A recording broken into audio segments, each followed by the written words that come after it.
ഈശോ മിശിഹായ്ക്ക് സ്തുതിയായിരിക്കട്ടെ. സുഖാണല്ലോ അല്ലേ? നമ്മൾ പെട്ടെന്നൊരു ധ്യാനം അറേഞ്ച് ചെയ്തിട്ടുണ്ട്. ആദ്യമായിട്ട് നിങ്ങളെയാണ് അറിയിക്കുന്നത് കേട്ടോ. നമുക്ക് ഈ ഏപ്രിൽ 11-ാം തീയതി വ്യാഴാഴ്ച മുതൽ 14-ാം തീയതി ഞായറാഴ്ച രാവിലെ വരെ, വ്യാഴാഴ്ച വൈകുന്നേരം 4 മണിക്ക് ആരംഭിച്ച് ജീവിതാന്ത വിവേചന ധ്യാനം, അതായത് 10ാം ക്ലാസ് കഴിഞ്ഞവർ, +2 കഴിഞ്ഞവർ, യുവജനങ്ങൾക്ക് അവർക്ക് തങ്ങളുടെ ജീവിതാന്ത സേതാനെന്ന് വിവേചിച്ച് മനസ്സിലാക്കാനുള്ള ധ്യാനമാണ് കേട്ടോ. പ്രത്യേകം നിങ്ങൾ അറിയിക്കുകയാണ്. ആരെങ്കിലും കൊണ്ടേക്ക് സ്വാഗതം. പിന്നെ അല്ലെങ്കിൽ നിങ്ങൾ പ്രത്യേകം പ്രാർത്ഥിക്കണം. ഞാൻ എൻ്റെ ഒരു പോസ്റ്റ് തൊട്ട് മുമ്പിൽ ഇട്ടിട്ടുണ്ട്, അതൊന്ന് ഷെയർ ചെയ്യുന്നത് നല്ലതായിരിക്കും. ഹല്ലേലൂയ. പ്രിയപ്പെട്ട സഹോദരങ്ങളെ, ഞാൻ ഇന്നൊരു 10 ആയപ്പോൾ ഒരു സഹോദരി എൻ്റെ ഫോൺ വിളിച്ചു. ആ സഹോദരി ഇങ്ങനെ ധ്യാനത്തിൻ്റെ സീറ്റിൻ്റെ കാര്യങ്ങൾക്ക് വേണ്ടി ചോദിച്ചു. അപ്പോൾ ഞാൻ പറഞ്ഞു, അയ്യോ ഇതിപ്പോൾ ഇങ്ങനെ ഈ സമയത്ത് ഇപ്പോൾ നല്ല ടൈറ്റുള്ള സമയമാണ്, അപ്പോൾ അത് മറ്റു തരത്തിലുള്ള ബുക്ക് ചെയ്യാൻ കാര്യങ്ങളെല്ലാം പറഞ്ഞു. അപ്പോൾ ചേച്ചി പറഞ്ഞു, ഓക്കെ അച്ഛാ, അത് കുഴപ്പമില്ല.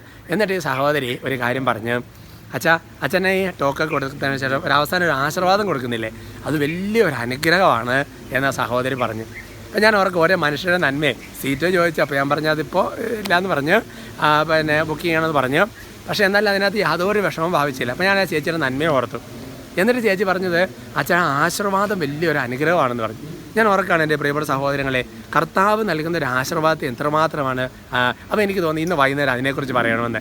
പ്രഭാഷകൻ്റെ പുസ്തകത്തിൽ 50-ാമത്തെ അധ്യായത്തിൻ്റെ 20-21 വാക്യങ്ങൾ, കർത്താവിൻ്റെ നാമത്തെ മഹത്വപ്പെടുന്നതിനും തൻ്റെ അനുഗ്രഹം പ്രഖ്യാപിക്കുന്നതിന് വേണ്ടി പ്രധാന പുരോഹിതൻ ശിമയോൻ ഇറങ്ങി വന്ന് ഇസ്രായേൽ മക്കളുടെ മുമ്പാകെ കൈകൾ ഉയർത്തി.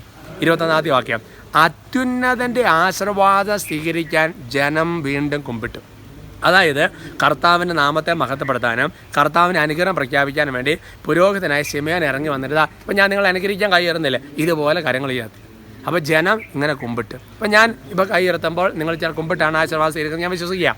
പ്രിയപ്പെട്ട സഹോദരങ്ങളെ, അത് ആരുടെ ആശീർവാദം സ്വീകരിക്കാൻ വേണ്ടിയിട്ടാണ്? ശിമയോൻ്റെ ആശീർവാദം സ്വീകരിക്കാൻ വേണ്ടിയിട്ടല്ല. പിന്നെയോ ബിനോയിച്ചൻ്റെ ആശീർവാദം സ്വീകരിക്കാൻ വേണ്ടിയല്ല. പിന്നെയോ അത്യുന്നതനായ ദൈവത്തിൻ്റെ ആശീർവാദം. അപ്പോൾ ഒരു വൈദികൻ ആശീർവദിക്കുമ്പോൾ ദൈവം നേരിട്ടാണ് ആശീർവദിക്കുന്നത്. പ്രിയപ്പെട്ട സഹോദരങ്ങളെ, കർത്താവ് ഇവർക്ക് ഓരോരുത്തർക്കും ഇവിടെ പ്രാർത്ഥിക്കുകയാണ്. ഇന്നേ വരെ ഇവർക്ക് എത്രയോ പൗരോഹിത്യത്തിൻ്റെ ആശീർവാദം സ്വീകരിച്ചവരാണ് ഇവർ. കർത്താവെ, ആ അനുഗ്രഹങ്ങളെല്ലാം കൃപയായി മാറിയത് നന്ദി പറഞ്ഞു. അപ്പോൾ വീണ്ടും ഇവരെ ആശീർവദിക്കുമ്പോൾ കർത്താവ് ഈ ആശീർവാദം വഴി ഇവർക്ക് എന്തൊക്കെ നന്മകൾ ഉണ്ടാകാവോ അത് മുഴുവൻ സ്വർഗത്തിന് അവിടെ നൽകണമേ. നമ്മുടെ കർത്താവ് ഈശോ മിശിഹായുടെ കൃപയും പിതാവായ ദൈവത്തിൻ്റെ സ്നേഹവും പരിശുദ്ധാത്മാവിൻ്റെ സഹവാസവും നിങ്ങളെല്ലാവരോടും കൂടി ഉണ്ടായിരിക്കട്ടെ, ഇപ്പോഴും എപ്പോഴും എന്നേക്കും. ആമേൻ.